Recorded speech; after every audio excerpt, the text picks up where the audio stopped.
Well, we've been working very closely with Dr. Deborah Birx and all of our healthcare experts on the White House Coronavirus Task Force to give the President the very best projections. They call it modeling, Wolf, where they look at what's happened around the world. We think Italy may be the most comparable area to the United States at this point for a variety of reasons, and so we built that modeling. I know that there's another organization, the Gates Foundation, has supported that's done similar modeling. And what the President wanted to make clear to the American people yesterday is just how important the efforts over the next 30 days will be by every American to put into practice the President's coronavirus guidelines. We truly believe that while some of the initial estimates, even in this modeling, suggest that without every American putting into practice those guidelines of wash your hands, avoid groups of more than 10, use drive-throughs through restaurants, and the like, that we could have literally seen between 1.6 and 2.2 million losses. But the President also wanted to make it clear that our most recent modeling suggests that with strong mitigation, the range is still it's still heartbreaking when we think about the lives that could be lost. And so our message yesterday, our message over the next 30 days, is the future is in our hands. And if every American will listen to their state and local leaders, particularly in the areas where the coronavirus outbreak has been more significant, but if at a minimum they will go to coronavirus.gov and put into practice for their home, their family, their community, their workplace, those guidelines for America, that we will be able to lower that number. And some of the early indications from states around the country is that what the American people have done so far in our first 15 days has made a real difference. But the next 2 weeks, the next 30 days are vital, and we're calling on every American to do their part. Dr. Deborah Birx is one of the leading experts on infectious diseases in the world. When the President tapped me to lead the White House Coronavirus Task Force in late February, the first decision I made was to bring her home to America to lead on all of our analysis. And she completed the latest work using the latest data, Wolf, on Friday. And it was those numbers that were presented to the President, taking into account the measures we had done before, the fact that the President suspended all travel from China in January. We put travel advisories and screening in place for people coming from Asia and also from Italy, then suspending travel from Europe, the UK, and Ireland, and all the mitigation efforts that the federal government has advanced and states have advancing. But it was those numbers that the President was presented with on Saturday, and that's why he made the decision on the spot to call on the American people for 30 more days to slow the spread. Well, I will be very candid with you and say that in mid-January, the CDC was still assessing that the risk of the coronavirus to the American people was low. The very first case, which was someone who had been in China, I believe took place in late January, around the 20th day of January. But Wolf, I think the American people are grateful for the fact that while a lot of other things were going on in Washington, D.C., before January was out, the President stood up the White House Coronavirus Task Force, assembled a whole of government response, and that did what no other president had ever done in American history. He suspended all travel into the United States from China. At that point, other than cases that had been people who had been in China, we had virtually no cases in this country, but the President took that unprecedented action on the recommendation of his coronavirus task force. And every step of the way, as the President did again this weekend, we've been taking bold and decisive steps at the President's direction to put the health of America first. And I promise all your viewers that we'll continue to do just that. Well, the reality is that we could have been better off if China had been more forthcoming. I mean, the The reality is that China's been more transparent with regard to the coronavirus than certainly they were for other infectious diseases over the last 15 years. But what appears evident now is that long before the world learned in December that China was dealing with this, and maybe as much as a month earlier than that, the outbreak was real in China. But I have to tell you, having been leading this task force for now more than a month, I couldn't be more proud of not just the President's leadership, but all of those that have been advising this President every step of the way. And I honestly also couldn't be more proud of the leadership at state levels all across the country. The President and I are in continuous contact with governors around the state, around the states, and to see that in the areas where there's been significant outbreaks in California and Washington, certainly in New York, New Jersey, and Connecticut, governors have been stepping up, putting into practice even tougher guidelines with our full support. But this effort at the government level has been matched by places like where I am right now, a Walmart distribution center in Virginia that's keeping food on the table all across America. I mean, you remember about a month ago, Wolf, we had some real shortages taking place at grocery stores because people were going and buying as much as a month worth of groceries. They were concerned that grocery stores would run out of food. The President brought all of our distributors, all the grocery store leaders in the country together more than a month ago. They all committed, and they're living it out every day. We're keeping the grocery stores open. We're keeping the truck lines rolling. Distribution centers like this are working, and American agriculture is working overtime. We're keeping food on the table. We're rolling supplies to the American people, and places like this are frankly, I think, an inspiration to people all across the country. People that are working in what we call critical infrastructure are showing up for work every day.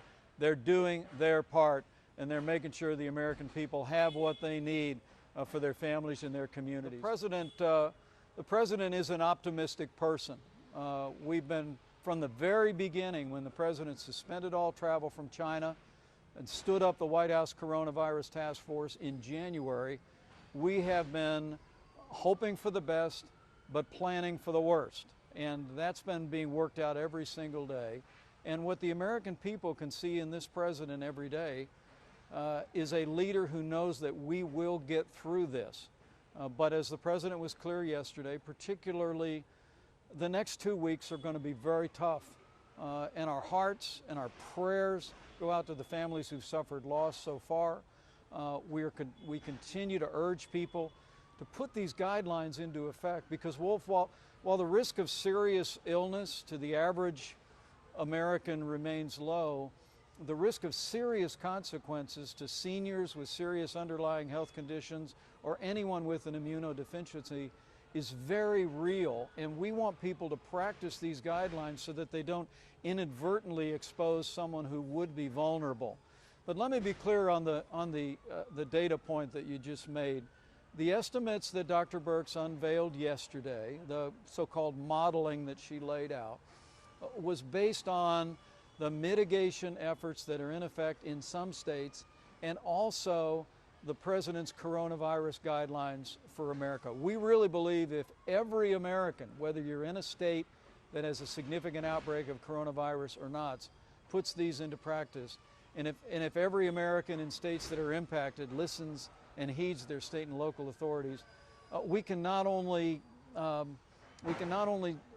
meet that, but I hope and I pray that number is much lower than the estimates that were presented yesterday. That's what we're all working toward every single day. Can I also say, well, may I just say one thing, is, you know, these are not numbers, these are Americans. These are our loved ones. You know, my mom is 87 years young. My stepfather is 88 and has had some health challenges. You know, I want everybody to know that we are taking this one American at a time. And I think if everybody takes the same view and recognizes if all of us do all that we can to heed these guidelines, to listen to state and local authorities, we're not just going to bring numbers down, we're going to save lives, and we're going to hasten the day that we put this behind us. I mean, when you look at that curve yesterday, there are tough days ahead, and the president was straight with the American people about that.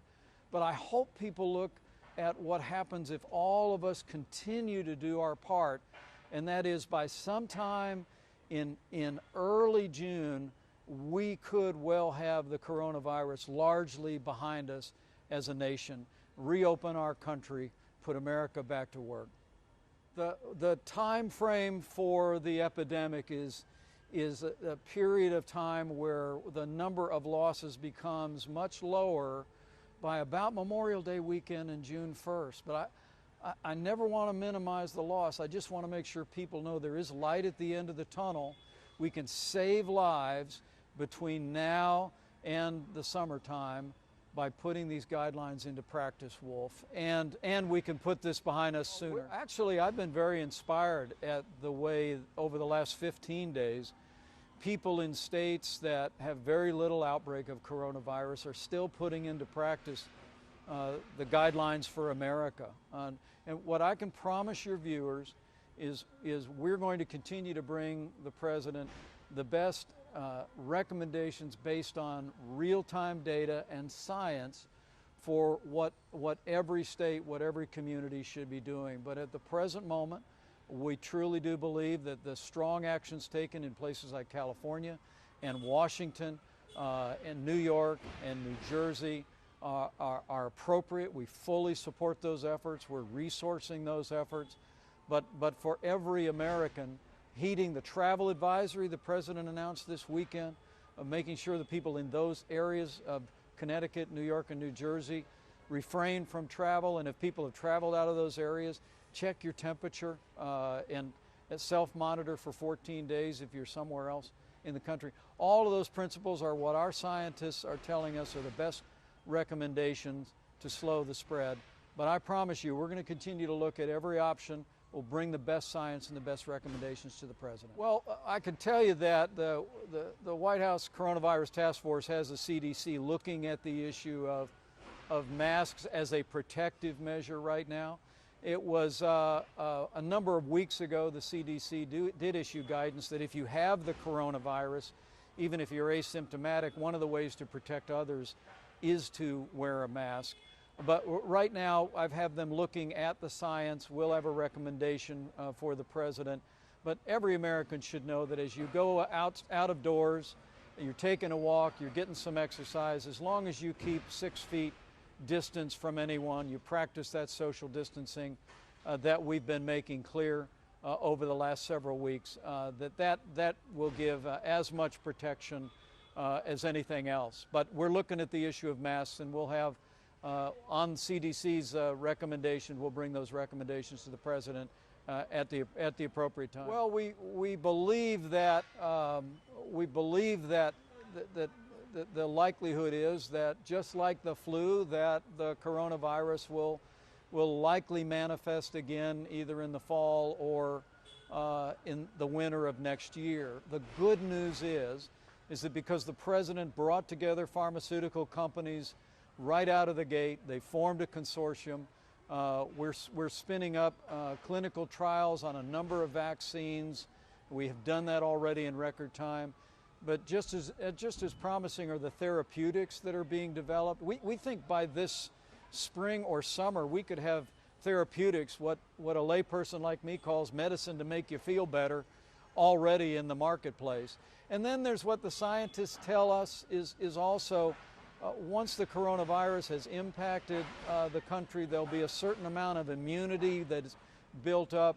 And so for a broad range of reasons, new medications, a certain degree of immunity, and the development of vaccines, as well as just good practices that I think the American people are going to continue forward. We think we'll be in a much, much better place in this fall or even in the years ahead if the coronavirus stays with us. Could be a year and the most important thing about a vaccine is that the FDA, I think in 62 days, brought a vaccine proposal to its first clinical trial. That was a record. President Trump has been driving the FDA to move as quickly as possible. The announcement this weekend on Abbott Laboratories being approved for a 15-minute coronavirus test is a result of the team at the FDA doing a phenomenal job. But Dr. Fauci also said yesterday that there is a permission that can be given. If we have a vaccine that is promising by the end of 2020, that we think can have an impact, there may be some ability to authorize the use of that in a shorter period of time than a year and a half. But I promise you, under President Trump's leadership, we're going to continue to make medicines that are available today available for what's called off-label use, like hydrochloroquine, a malaria medication. We're going to develop those therapeutics, and with the best pharmaceutical companies in the world, we're doing all of that in record time, and we'll also have a vaccine for the American people for the years ahead. Our message to the American people today is there are challenging days ahead, but your future is in your hands. I mean, the truth of the matter is the President unveiled again the 30 days to slow the spread. And we know over the last 15 days, tens of millions of Americans have heeded the federal guidance that we've issued. They've been listening to the state and local authorities in places where the coronavirus outbreak has been more significant. And as you saw in those final charts yesterday that Dr. Deborah Birx put forward, other than in the greater New York City area where we believe that city may well have had exposure to the coronavirus earlier than other parts of the country because of the international travel and other factors, that even places like Washington and California have made real progress. We think that's a credit to the American people heeding the guidance of their local authorities and every American putting into practice the President's guidelines for America. And so our encouragement to every American is it's important every one of us continue to do our part to protect our health, the health of our family, to keep in our hearts and our minds all of those that are struggling with coronavirus, the families that have suffered loss, to be grateful for all of those like the people here at this great distribution center that are